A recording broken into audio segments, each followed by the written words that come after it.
সবাইকে স্বাগত জানাচ্ছি ২১শে বিজনেসে। সঙ্গে আছি হিরো জুম্মান। দেশের পুঁজিবাজার ধীরে ধীরে স্থিতিশীল হচ্ছে, পুঁজিবাজার ভালোর দিকে যাচ্ছে। পুঁজিবাজার নিয়ন্ত্রক সংস্থা বিএসইসিতে যোগ্য লোকদের নিয়োগ দেওয়া হয়েছে। নতুন কমিশন ভালো কোম্পানি বাজারে আনার সুযোগ সৃষ্টি করছে। সুপারিশপ্রাপ্ত হলে সরকারি লাভজনক কোম্পানি শেয়ার পুঁজিবাজারে অফলোড করা হবে। বিগত সরকারের সময়ে যারা পুঁজিবাজারে কারসাজি করেছে তাদের বিরুদ্ধে ব্যবস্থা নেওয়া হবে। বুধবার জাতীয় সংসদে প্রশ্নোত্তর পর্বে এমন তথ্যই তুলে ধরেন প্রধানমন্ত্রী তারেক রহমান।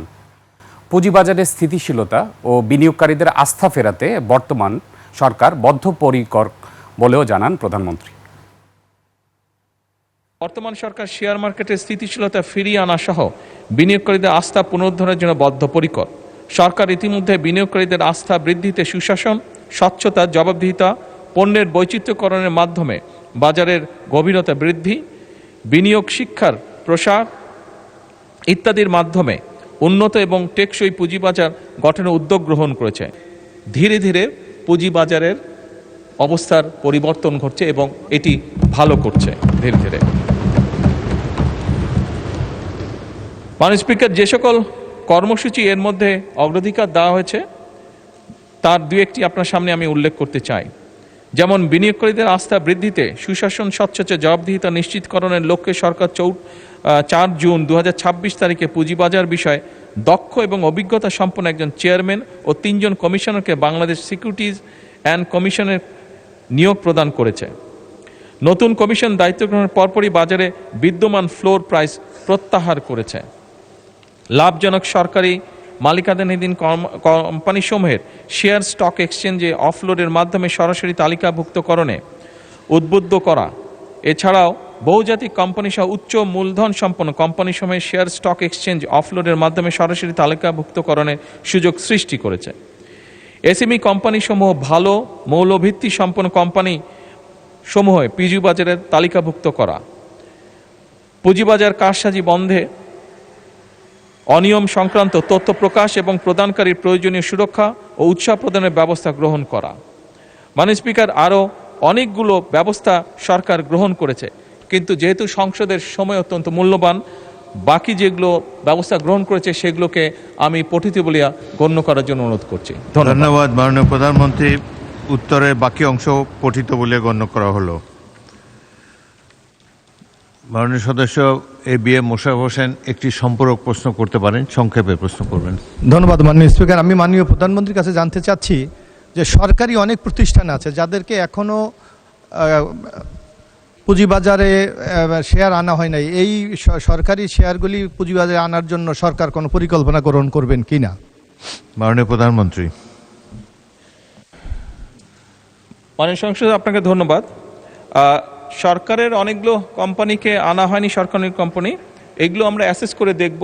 যদি মনে হয় যে যাদেরকে আমরা দায়িত্ব দেব, যদি তাদের সুপারিশ থাকে যে এইগুলোকে পুঁজিবাজারে এনলিস্ট করলে আমরা ভালো ফলাফল পাবো, অবশ্যই আমরা সেই পদক্ষেপ গ্রহণ করব। মাননীয় স্পিকার, ধন্যবাদ।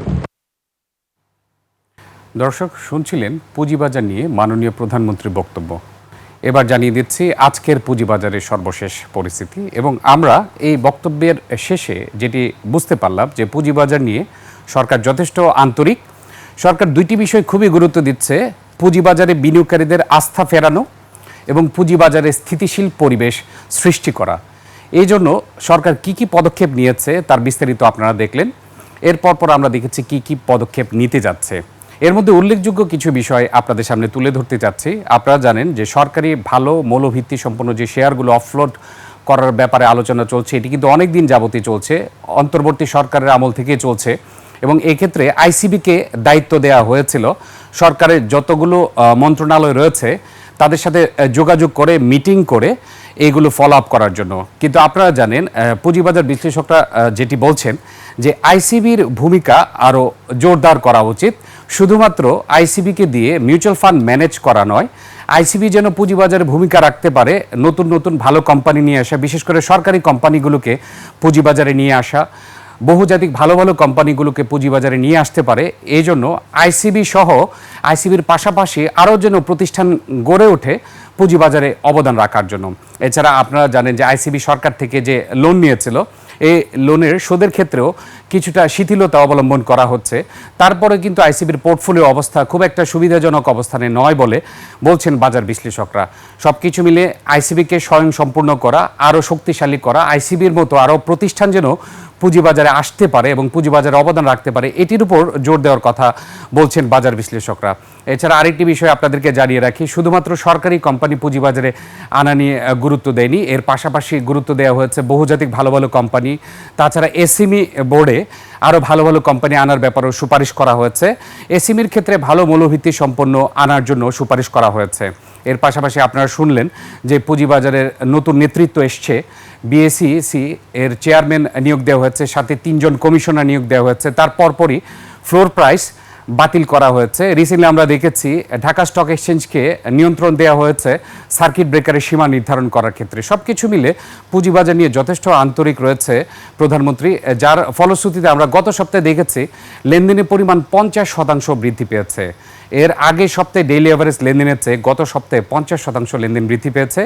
ডেইলি অ্যাভারেজ লেনদেন দাঁড়িয়েছে 1433 কোটি টাকা এবং আমরা দেখেছি বাজার মূলধন এই সপ্তাহে ছাড়িয়েছে 7 লাখ কোটি টাকা এবং আমরা অনেক দিন যাবত দেখছি যে সূচক 5800 নিচে অবস্থান করছে। আপনারা যদি দেখেন গত 8 কার্যদিবস এবং আজকে বিশেষ করে টানা 9 কার্যদিবস সূচক 5700 থেকে 800-র মধ্যে ওঠানামা করছে। বাজার বিশ্লেষকরা বলছেন যখনই 5800 সূচক উপরে উঠে যাবে তারপরে হয়তো বা সূচক 6000 ক্রস করা খুব একটা বেশি সমস্যা হবে না। এর অন্যতম প্রধান কারণ এখন সাপোর্টিং লেনদেন রয়েছে। দৈনিক লেনদেন হচ্ছে 1300 থেকে 1400 কোটি টাকা, যেটি পুঁজিবাজারের জন্য খুবই ইতিবাচক। এছাড়া আরও কিছু বিষয় রয়েছে, যেমন পুঁজিবাজারে বিনিয়োগকারীরা যেন সরকারি ট্রেজারি বন্ড লেনদেন করতে পারে এর ব্যবস্থা করা। এছাড়া আরও রয়েছে অডিট ফার্মগুলোর জন্য প্যানেল নীতিমালা প্রণয়ন। আরও 2টি ইম্পর্টেন্ট বিষয় রয়েছে, ক্যাপিটাল গেইন ট্যাক্স এটি প্রত্যাহার করার জন্য সরকার প্রস্তাব দিয়েছে। এছাড়া আপনারা জানেন ডিভিডেন্ডের উপর যে দ্বৈত কর রয়েছে, এটিও এবারের বাজেটে প্রস্তাব করা হয়েছে যে দ্বৈত কর যেন প্রত্যাহার করা হয় এবং ক্যাপিটাল গেইন ট্যাক্স যেন হ্রাস করা হয়, এর প্রস্তাব দেওয়া হয়েছে।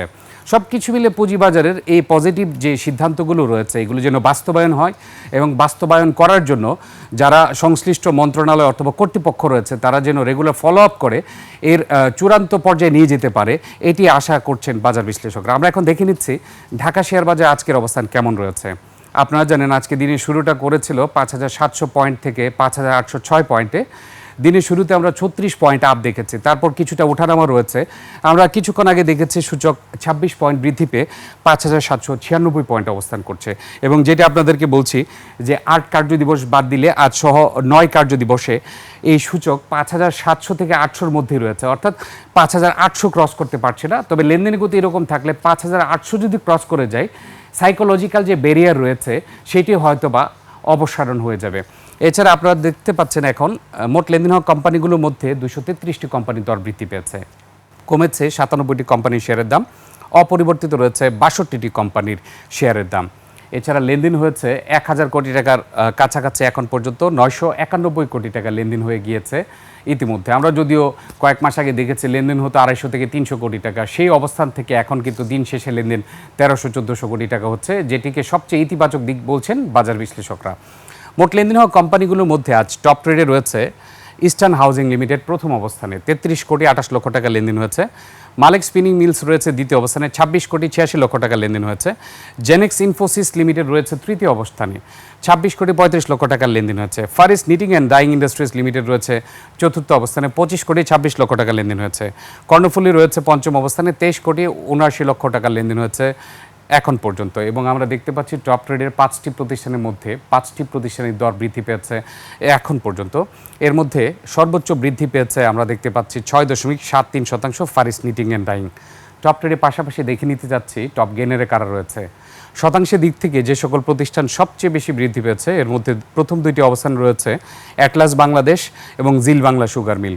এবং আপনারা জানেন যে সার্কিট ব্রেকারের সর্বোচ্চ লিমিট 10% এবং সার্কিট ব্রেকারের সর্বোচ্চ লিমিট ক্রস করেছে 2টি প্রতিষ্ঠান।